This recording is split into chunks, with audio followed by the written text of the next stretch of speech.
Hi, welcome back to Grains in Small Places, and today I wanted to show you how you can use my pizza dough recipe and turn it in to stuffed crust pizza. This is so good, guys. Your kids are gonna love it, so let's get started.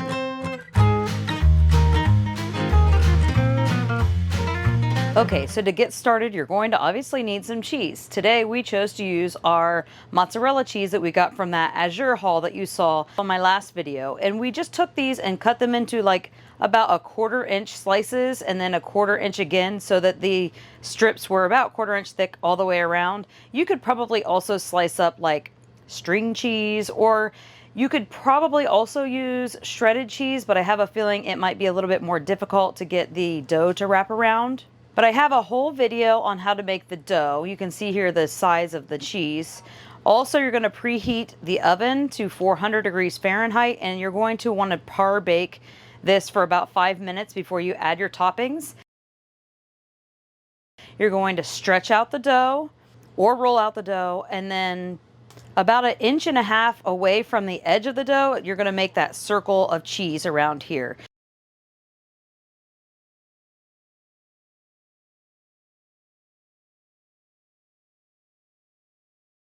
And then press it all down all the way around just like this so you have it nice and sealed in.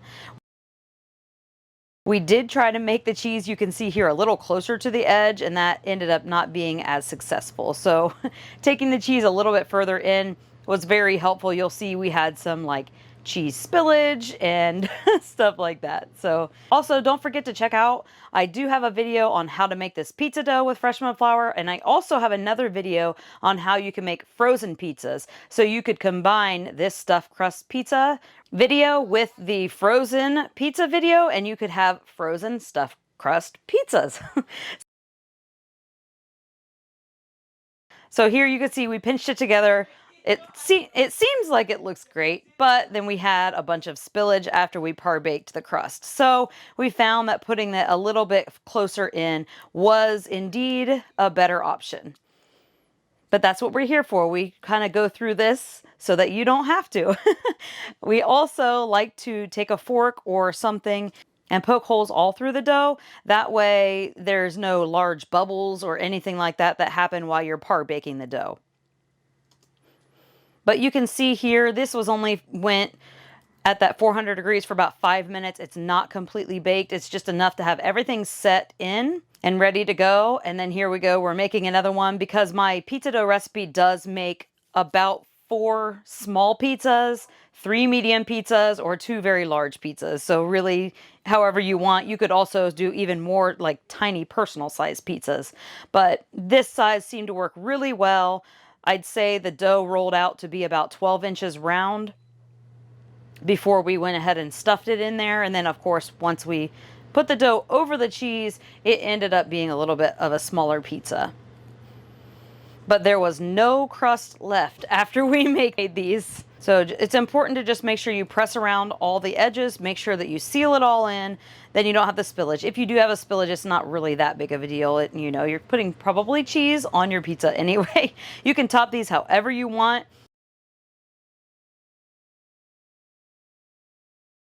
Okay, so now when we go to bake the pizzas with the toppings on, we're going to do 450 degrees Fahrenheit for somewhere between 10 and 13 minutes. It's going to be different for everybody's oven. Here we're just simply, we minced up some fresh garlic, put it in the butter, and we brushed it all around the edges of the dough, and this made it so amazing. Top it how you wish. We just used some pizza sauce and some cheese for one of ours. But you could go crazy here. You could, you know, do a barbecue sauce, put some chicken and cheese and all that. You could do white sauce. You could do just garlic butter all over the whole thing. Really, whatever your favorite pizza is perfect for this occasion.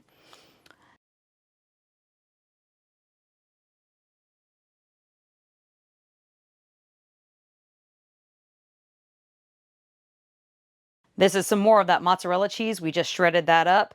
And we like pineapple on our pizza, so we are team pineapple.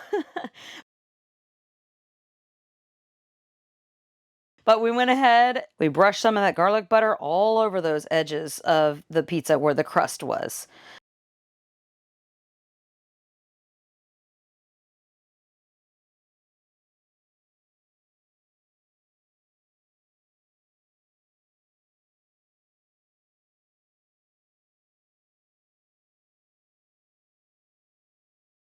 We also went out to my mom's garden and we were able to grab some fresh vegetables, some parsley and little mini tomatoes and small, I think, banana peppers. I'm not actually sure what these were here, but they were very good. And then we also had some leftovers. So we went ahead and made one of them have chicken and broccoli.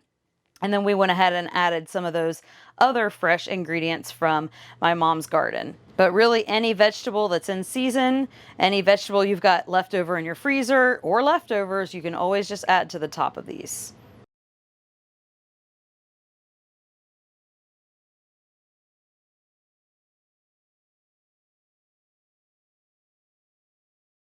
And you can see here how beautiful that stuffed crust cheese really was. It was so wonderful and delicious. I hope you'll give this one a try. Thanks so much for hanging out with me today while we made this stuffed crust pizza. This was a huge hit. So you can use this pizza dough. I also have another video on how to make frozen pizzas, and you can use those, make them from scratch, keep them in your freezer, have them ready to go whenever you want. I also have a few other recipes using my pizza dough, so make sure to check out my blog at grainsandsmallplaces.net. You can find my pizza dough recipe and a whole bunch of other recipes all dedicated to fresh milled flour. So don't forget to like, subscribe, and share with your friends, and thanks for stopping by Grains and Small Places. Goodbye. Ba-ba-da-ba.